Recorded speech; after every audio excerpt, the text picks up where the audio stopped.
giving up our lives, putting our lives on pause, putting our careers on pause, all this overwhelmingness and all this change, and I wish I had written that on the wall. In my second episode of Getting It Mostly Together, I wanted to talk about how to start finding yourself again after entering motherhood as a first-time mom. So I have a nearly 18-month-old. I, just like many other women out there, completely lost myself to motherhood. It literally changes everything, and not only has your body physically changed, have your hormones changed, mind changed in terms of baby brain, just forgetting what you're doing. A lot to do with the sleep deprivation, but also, again, the hormonal changes and everything else. Your time has changed. Your time is no longer yours anymore. It really does revolve around this little gorgeous human being who is completely dependent on mama, especially if you're breastfeeding. Consequently, because of all these changes, and because night is no longer night and day is no longer day, and to be honest, it's quite a shock. It's quite a blur and a shock of changes and emotions. I wanted to do this video now because I feel like I am starting to find myself again alongside motherhood, and it has been a very beautiful journey that I'm incredibly honoured and blessed to be on. Just the overwhelmingness of it. I've never used that word in the last 28 years before I was a mom, as I have in the last 18 months, genuinely. But it is the only way I could describe it. It was just a completely overwhelming feeling, and it was like overwhelmed with love and with joy, but also overwhelmed with shock at how much just new chapter had completely, I don't want to say taken over, because that's a weird way to put it, but had completely changed life circumstances and my roles and my responsibilities. I stopped planning, I stopped journaling, I stopped looking at my life how I used to, and just was like, right, I need to be in survival mode. I need to just get through each day. I need to make sure, obviously my main priority became my daughter, and then I was like an afterthought. I just felt like an immense responsibility, which it is. Parenting, becoming a mother is a huge responsibility, especially when you don't have this village. It was completely overwhelming. I found myself being extremely sensitive, and I remember talking to some of you guys on Instagram, and I was like, when does this worry stop? When will I stop feeling so afraid of everything? And I guess now in hindsight, that was definitely signs of postpartum anxiety, and alhamdulillah, I feel like that has definitely eased now. The more, I guess, time went on and I became more confident in my own abilities to be a quote-unquote good mom, the easier it became in a way, alhamdulillah. Yeah, those first couple of months were so intense. I am saying all this, but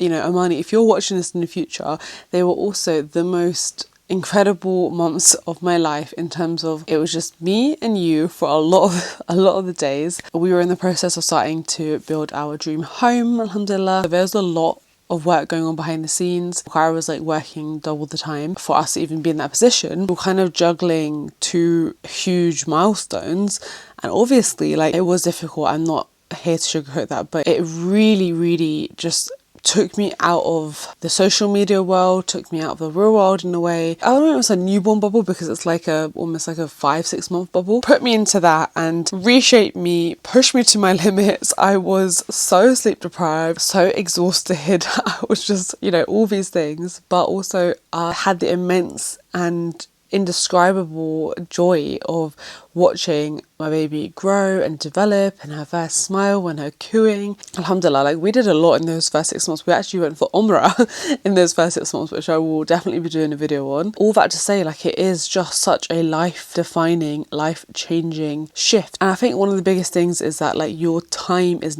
not your time anymore. Your time revolves around your small little gorgeous human, and that I found really tough. I found it very hard because I'm the type of person, and I do have a lot of ADHD tendencies. I have not gone down the diagnosis route yet, but I need to have a deep flow state of work to really get into things, and that's with anything. Otherwise I'm distracted and I'm hopping from here to here to here to here. My photography work, for example, I took on a lot of weddings and stuff before I had Amani, but the thing is I would sit for about 5 hours straight, maybe get up and stretch and get myself a drink or whatever, but I would sit and focus and edit like that, and there is not a chance I can do that now that I'm a stay-at-home mom. If you are anything like me and you're in a similar situation, it's really hard. You then go online and you're seeing people just looking glamorous, having a social life. You see people who are around their family, and it's very hard not to compare, not to feel sorry for yourself, not to feel oh man, not to start thinking oh, if I had this circumstance, then maybe this part wouldn't be so tough. It is such a challenge not to do that, and I've caught myself doing that so many times. Hopefully some of the tips in the rest of this long rambly video are going to help a little bit. I want to share 5 practical steps to start reconnecting with yourself again, and these are not long-winded. Start to reclaim small pockets of time. So again, this is going to be when they are out of the newborn phase, because time does not exist how it did before, and it is such a strange phenomenon when you're in the newborn stage. But once they're out of that, like past the 4-month regression, in my opinion, and they are starting to nap a little bit longer and you're starting to get wake windows, either start waking up a bit earlier than them, which I personally will not do, have not done, cannot see myself doing at this stage in my motherhood journey, or start spending a bit of time, like once they've gone to sleep, on giving yourself 20 minutes and then half an hour and then an hour. Now, alhamdulillah, I am able to give myself 3 hours of creative time, whether that's editing, right now what I'm doing, filming, planning for my self-build page, blah, blah, blah, all these things is what gets done when she's asleep. And when I know she is peacefully asleep, alhamdulillah, and I can just sit down and focus and do my makeup and not feel like I need to have like one eye here and you know what I mean? I really enjoy it, and I feel like when I go to sleep then, I feel like I've had a productive day overall, because I have done my best as a mum, I have done my best as a Muslim in terms of my 5 prayers, small acts of ibadah, and I've given myself some time too. If you're struggling, or if you feel like,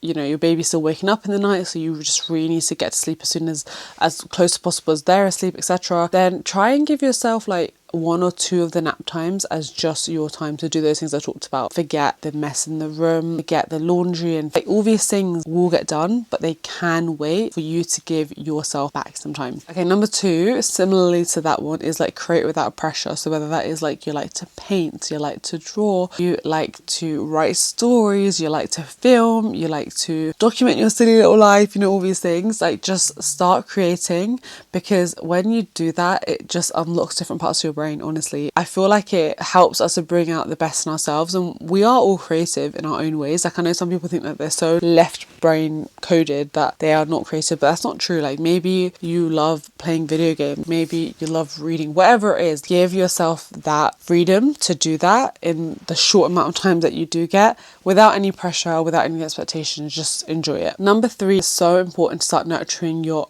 body again. When you're giving to your gorgeous small little human, it's very easy to stop thinking about yourself and your own nutrition, whereas I'm sure, especially if it's your first pregnancy, you were very much aware of what you were eating. Even if you were eating more than usual for whatever reason, you were still trying to have a balanced, nutritious diet, because you knew that all that food was going to your baby. That was definitely me. During my pregnancy, I was drinking all the smoothies. I was trying to get as much nutrition as possible, because I was like, my body is sustaining a whole nother life right now, so I need to do this for her. Going for walks, taking out time to stretch.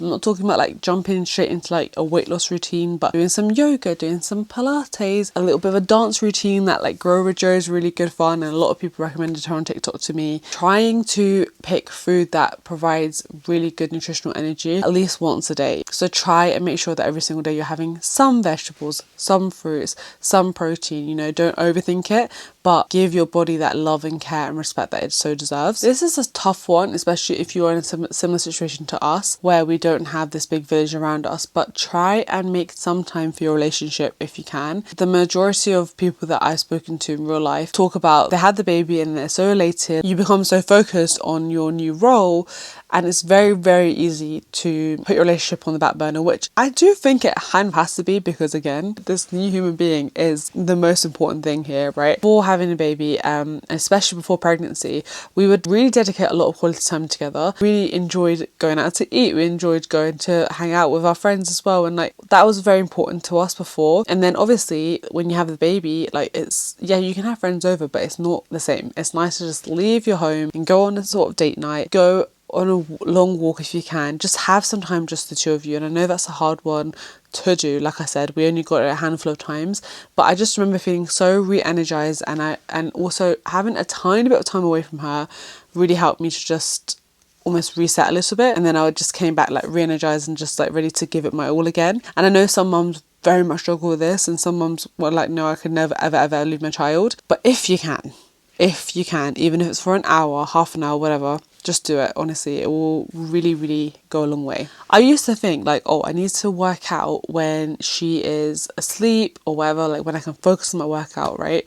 And I think that was just a way of, to be honest, of me like not getting the workout in, honestly, and procrastinating it. But the few times, especially recently, that I have just switched on the video and started, she loves it. She wants to join in. She finds it so fun that mum is doing something different to the laundry or the dishes or sitting down on the laptop, whatever, or playing with her, and she just wants to join in, and it's so cute to see her. Inshallah, I want her to grow up seeing that, because I want her to feel like it's very normal to dedicate time to really care for your body. I want to bring it back to faith, right? I want us to think about the fact that alhamdulillah, Allah subhanahu wa ta'ala has blessed us with being a mother, and it is such a beautiful gift that we've been given. It's also an amana, it's a trust. Raising a child is an act of ibadah. I wish I had written that on the wall, honestly. I wish I had written this on the wall.